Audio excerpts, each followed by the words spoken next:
Hello guys, welcome back to my channel cook by Mahfiroz. আজকে আমি আমার এক ভাইয়ার রিকোয়েস্টে আমি যেটা আচারি বেগুনের রেসিপিটা এখানে দেখালাম। আচারি বেগুন আমার খুব পছন্দ, আর আচারি বেগুন সবচেয়ে বেশি মজা খিচুড়ি দিয়ে খেতে। তো আজকে আমি সবজি খিচুড়ি রান্না করেছিলাম। এটা অসম্ভব মজা হয়, আর আমার খিচুড়ি বরাবরই মতোই অনেক পছন্দ। আমি একদম ক্রেজি লাভার খিচুড়ির। আগে এতটা খিচুড়ি খাওয়া হতো না।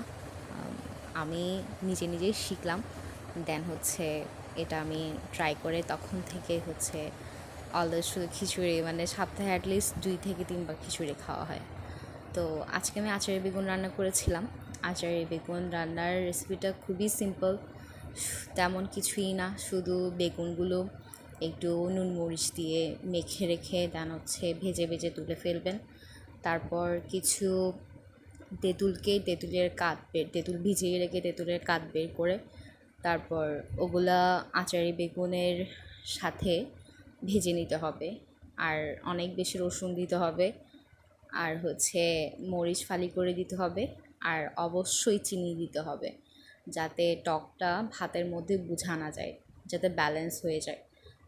তো সামান্য লবণ দিতে হবে, পেঁয়াজ দিতে হবে না, জাস্ট এতটুকুই। আর খিচুড়ির রেসিপিতে সবাই জানে এটা খুবই সামান্য একটা বিষয়। এক একজন এক একভাবে রাঁধে। আমি ভুনা খিচুড়ি অলওয়েজ প্রেফার করি, ওটাই খাই সবসময়। আজকে একটু বেশি কোয়ান্টিটিতে রেঁধে ফেলেছিলাম, আর এটা এটা পরে ভাবছিলাম এতগুলো নাড়ালেই হতো। আমি বেশি রান্না করে ফেলেছিলাম। তো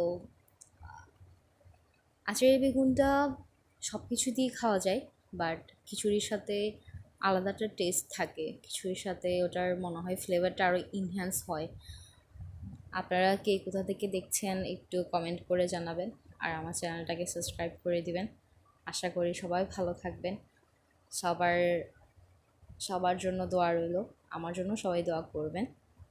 আল্লাহ হাফেজ, আসসালামু আলাইকুম। আপনারা কারা কারা খিচুড়ি পছন্দ করেন আমাকে প্লিজ কমেন্টে জানাবেন। আমার আর নিজের অনেক যত্ন নেবেন, কারণ যতই আপনি নিজেকে ভালোবাসবেন ততই দেখবেন আপনার আশেপাশের মানুষ আপনার উপর সন্তুষ্ট হবে। সবসময় নিজের প্রতি যত্ন নেবেন, তারপর আশেপাশের মানুষের প্রতি যত্ন হবেন।